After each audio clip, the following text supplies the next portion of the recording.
ಸ್ವತಂತ್ರಕ್ಕೆ ಎಂದೂ ಬೆಲೆ ಕಟ್ಟಲಾಗದು, ಅದು ಜೀವನದ ಉಸಿರು ಎಂದ ಮಹಾತ್ಮ ಗಾಂಧೀಜಿಯವರನ್ನು ಒಬ್ಬ ವ್ಯಕ್ತಿ ತನ್ನ ಸಿದ್ಧಾಂತಕ್ಕಾಗಿ ಸಾವನ್ನಪ್ಪಬಹುದು, ಆದರೆ ಆತನ ಮರಣ ನಂತರ ಉಳಿಯುವ ಆ ಸಿದ್ಧಾಂತ ಸಾವಿರಾರು ಜನರಲ್ಲಿ ಅವತರಿಸುತ್ತದೆ ಎಂದ ನೇತಾಜಿ ಬೋಸ್ರವರನ್ನು, ಅವರು ನನ್ನನ್ನು ಕೊಲ್ಲಬಹುದು ಆದರೆ ಅವರು ನನ್ನ ಆಲೋಚನೆಗಳನ್ನು ಕೊಲ್ಲಲು ಸಾಧ್ಯವಿಲ್ಲ ಎಂದ ಭಗತ್ ಸಿಂಗ್ ಅವರನ್ನು, ಈ ಎಲ್ಲ ಮಹನೀಯರು ಮತ್ತು ಇನ್ನೂ ಅನೇಕ ಸ್ವತಂತ್ರ ಹೋರಾಟಗಾರರು ಇಂದು ನಾವು ಅನುಭವಿಸುತ್ತಿರುವ ಸ್ವತಂತ್ರಕ್ಕಾಗಿ ಲೆಕ್ಕವಿಲ್ಲದಷ್ಟು ತ್ಯಾಗಗಳನ್ನು ಸಹಿಸಿಕೊಂಡಿದ್ದಾರೆ.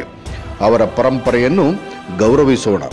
ಎಲ್ಲರಿಗೂ 77ನೇ ವರ್ಷದ ಸ್ವತಂತ್ರ ದಿನಾಚರಣೆಯ ಹಾರ್ದಿಕ ಶುಭಾಶಯಗಳು. ನಮಸ್ಕಾರ. ಮಧುಸೂದನ್.